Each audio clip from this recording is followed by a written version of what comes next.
இஸ்லாமியர்கள் மீது தாக்கக்கூடிய விஷயங்கள் எல்லாம் பார்த்தீங்கன்னா மனசுக்கு ரொம்ப கஷ்டமா இருக்கு. ஏங்க அவர்களுடைய ரிலேஜனை அவங்கவுங்க ஃபாலோ பண்றாங்க. ஃபர்ஸ்ட் ஆஃப் ஆல் பார்த்தீங்கன்னா உங்களுடைய ரிலேஜனை நீங்க வந்து ஃபாலோ பண்றீங்களா, அவ்வளோதான். மற்றபடி அது யார் மேலேயும் வந்து போய் தெளிக்கக்கூடிய அவசியம் நமக்கு தேவையில்லை. ஏன்னா ஒரு இஸ்லாமியம் என்று சொல்லக்கூடிய ஒரு விஷயம் பார்த்தீங்கன்னா இஸ்லாத்தை வந்து இஸ்லாமியர்கள் எல்லோரும் வந்து ஃபாலோ பண்றாங்களா இல்லை. ஏன்னா இஸ்லாமியர்களே வந்து சிலர் வந்து முழுமையா ஃபாலோ பண்ணுவாங்க, சிலர் வந்து முழுமையா ஃபாலோ பண்ணல.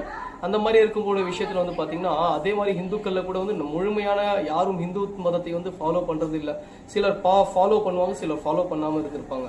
அந்த மாதிரி இருக்கக்கூடிய விஷயத்துல பாத்தீங்கன்னா மற்றவர்கள் மீது வந்து நாங்க வந்து அந்த விஷயத்தை போய் தெளிக்கிறது வந்து மிக தவறான ஒரு விஷயம். ஏன்னா இன்றைக்கு இருக்கக்கூடிய காலகட்டம் பாத்தீங்கன்னா எல்லா விஷயத்தையும் எல்லாரும் வந்து கற்று அறிவார்கள். என்னன்னு பாத்தீங்கன்னா ஒரு விஷயத்த வாங்கணும்னு சொல்லிட்டு நம்ம முடிவு பண்ணும்போது என்ன பண்றோம் பாத்தீங்கன்னா அந்த விஷயத்தை பத்தி வந்து முழுமையா அறியணும்னு சொல்லிட்டு அதன் கூடிய ரிவ்யூவா இருக்கட்டும், அதை பத்தியான மொத்தமும் வந்து நம்ம ஜல்லிச்சு எடுத்துரும்.